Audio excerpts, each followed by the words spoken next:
जय माँ डाट काली भक्तों। आज का जो वीडियो है आप टैगलाइन से समझ गए होंगे, भगवान को भोग लगाते समय कितनी बार बजानी चाहिए घंटी और क्या होते हैं भगवान को भोग लगाने के नियम, इस वीडियो के माध्यम से समझ जानकारी दे रहा हूँ। आए दिन मेरे पास भक्तों के सवाल आ रहे थे, गुरुजी हम भोग लगाते हैं तो हमें किस तरीके से भोग लगाना चाहिए, घंटी बजानी चाहिए कि नहीं बजानी चाहिए, क्या नियम होते हैं, क्या विधान होते हैं। हम लोग थोड़े अनजान हैं इन चीज़ों से और हम लोगों को ज्ञात नहीं है, और कई बार हम भोग लगाते हैं तो उसके बाद देखते हैं तो भोग चींटियाँ खा जाती हैं, तो कोई ना कोई इधर उधर वो भोग हो जाता है, या ऐसा मन में भाव आता है कि भगवान ने भोग स्वीकार किया भी कि नहीं किया। तो ये समझ सवालों के जवाब इस वीडियो के माध्यम से मैं आपको दूंगा। आप लोगों से निवेदन है, बहुत काम का वीडियो है, आप लोग ध्यान से सुनिएगा और समझिएगा, और उसके अनुसार ही अगर आप लोग भी किसी भी शक्ति का भोग प्रसाद लगाते हैं तो किस तरीके से लगाना, वो नियम मैं आपको बताने जा रहा हूँ। सबसे पहले तो बात करूं मैं, अगर हिंदू धर्म में क्या होता है ना, पूजा के समय घंटी बजाना काफी शुभ माना जाता है, ये हम सब जानते हैं। घंटी के बिना तो पूजा को पूर्ण भी नहीं माना जाता। ये बात घर हो या मंदिर, हर जगह लागू होती है। ये भी बता दूं कि मंदिर हो या फिर घर, वहां पर भगवान को खासकर भोग लगाते समय घंटी बजाई जाती है। लेकिन ऐसा क्यों किया जाता है, इसके पीछे का भी कारण है जो मैं आपको बता रहा हूं। अगर नहीं तो आइए विस्तार में जानते हैं कि भगवान को भोग लगाते समय घंटी क्यों बजाते हैं और घंटी बजाने के खास नियम क्या हैं। सबसे पहले बता दूं कि अगर जब आप भगवान को भोग लगा रहे हैं तो हिंदू मान्यताओं के अनुसार वायु तत्वों को जागृत करने के लिए घंटी को बजाया जाता है। साथ ही साथ अगर मैं बात करूं वायु तत्व की, तो दरअसल वायु में पंच तत्व होते हैं। उन तत्वों के बारे में मैं आपको जानकारी दे देता हूँ। सबसे पहले है व्यान वायु, फिर है उड़ान वायु, फिर है सम्मान वायु, फिर है अपान वायु, फिर है प्राण वायु। इसलिए भगवान को भोग लगाते समय 5 बार घंटी बजाकर इन सभी तत्वों को जगाया जाता है। एक बार फिर से बता देता हूँ मैं, व्यान वायु, उड़ान वायु, समान वायु, अपान वायु और प्राण वायु। और इन्हीं वायुओं को जागृत करने के लिए घंटी का प्रयोग करा जाता है।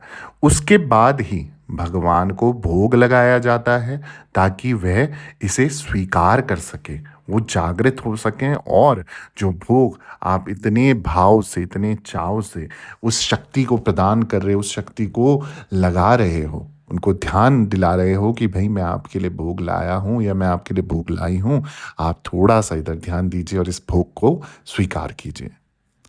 अब भोग लगाना तो देखो, मैंने आपको कारण तो बता दिया कि किस तरह क्यों घंटी बजाई जाती है, पर साथ में ये जानना भी ज़रूरी है कि भोग लगाने का सही तरीका क्या होता है। दरअसल भगवान को जो भोग अर्पित करते हैं ना, उसे नैवेद्य कहते हैं। इसमें अन्न, जल, मेवा, मिष्ठान और फल भी हो सकता है। जो नैवेद्य है उसको हमेशा भगवान को अर्पित करते समय पान के पत्तों में ही रखकर देना चाहिए। तो जब भी आप भोग प्रसाद भगवान को लगा रहे हो किसी भी प्रकार का, तो उसे पान के पत्तों में अर्पित कीजिए। दरअसल देवताओं को पान अति प्रिय है। यही वजह है कि जब भी भगवान को भोग लगाए, पान के पत्तों में ही भोग लगाए। और ये भी बता दूं कि पान के पत्ते की उत्पत्ति समुद्र मंथन के दौरान अमृत की बूंद से हुई थी, और यही कारण है कि देवताओं को पान अति प्रिय है। तो आप जब भी आप हमने हमेशा देखा है, कई बार मैंने जब फोटोज आती हैं भक्तों की कि गुरुजी हमने भोग लगाया, ये देखिए भोग लगाया, तो वो स्टील के बर्तनों का प्रयोग करते हैं, एल्यूमिनियम के बर्तनों का प्रयोग करते हैं, जो कि मेरी तरफ से उसे निषेध माना जाता है। मैं ऐसे कोई भी बर्तनों का प्रयोग, ऐसे कोई भी यूटेंसिल्स का प्रयोग अपने मंदिर में नहीं करता हूँ। तो आप अगर इस धातु के बर्तन भगवान के लिए किसी भी चीज़ के लिए किसी भी कारणवश करते हो ना, तो उसको छोड़ दो। उससे बढ़िया आप दोने पत्तल ले लीजिए कागज के, केले का पत्ता ले लीजिए, पान का पत्ता अगर आपको आराम से मिल सके तो उसका प्रयोग कीजिए। यही सही विधि है और यही तरीका है। जब आप किसी को भोग प्रेम भाव से दे रहे हो, तो उसका तरीका और उसका विधान देना भी ज़रूरी है। इसीलिए कहते हैं भगवान की भक्ति कर रहे हो तो वैसे गुण लाने आपके अंदर ज़रूरी है। और वास्तु के अनुसार इसीलिए कहा जाता है घर के अंदर मंदिर नहीं होता, क्योंकि जहाँ घर पे अगर मंदिर बन गया तो फिर वहाँ टॉयलेट बाथरूम भी है आपके, आपके घर में कलेश भी है, आपके घर में गृहस्थ जीवन भी है, और कई तरीके की ऐसी आपके घर में जो चीज़ें होती हैं जो कि भगवान के दर पे स्वीकार नहीं होती हैं।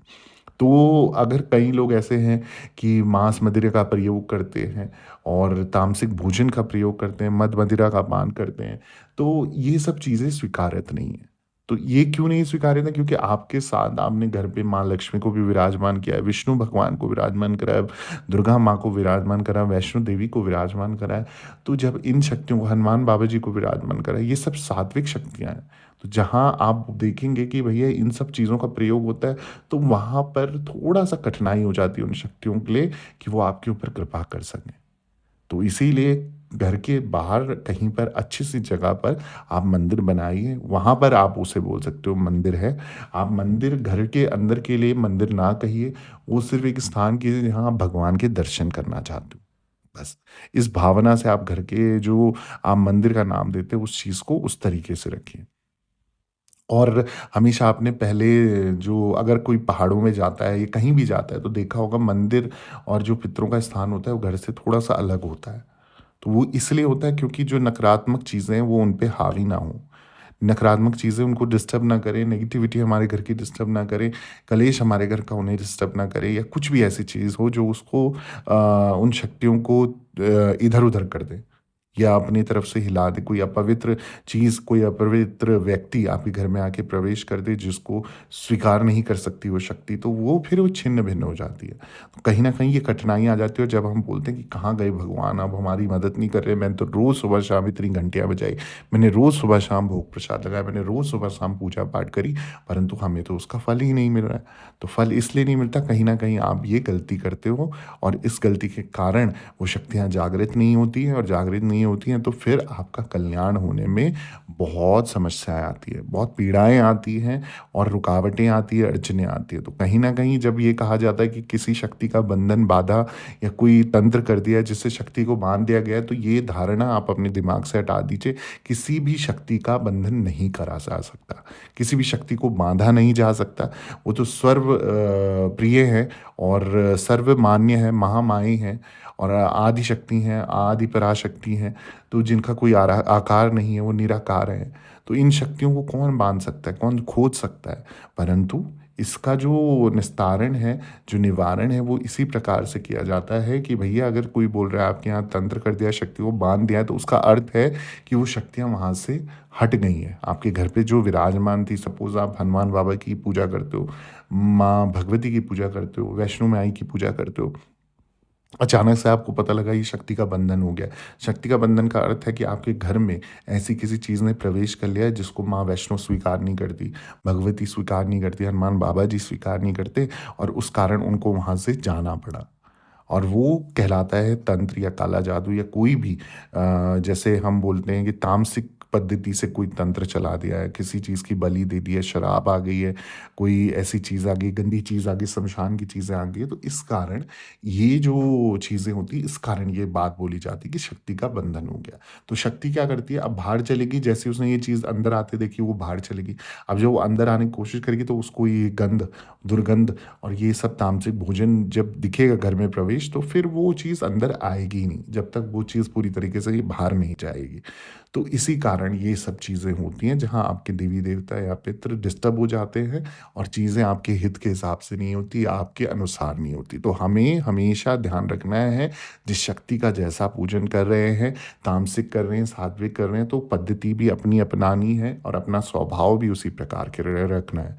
ठीक है? तो चाहे आप हों, आप सात्विक चलते हो, तो ही आप सात्विक शक्ति का पूजन कीजिए। आपके घर में तामसिक लोग हैं और आप पूजा आप सात्विक शक्ति कर रहे हो, तो मिसमैच हो जाएगा, आपको पूरा फल नहीं मिलेगा, और फिर आप बोलोगे कि भगवान कुछ होते नहीं है, शक्तियाँ कुछ होती नहीं है, हम जब भी जो चीज़ माँगते हैं वो मिलता नहीं है। तो भई अब अर्थ और अनर्थ दोनों अलग-अलग चीज़ है ना, उसी तरीके से आप कर्म जिस तरीके से करोगे, उसके अनुसार फल मिलेगा। तो ये चीज़ें आपने ध्यान रखनी है।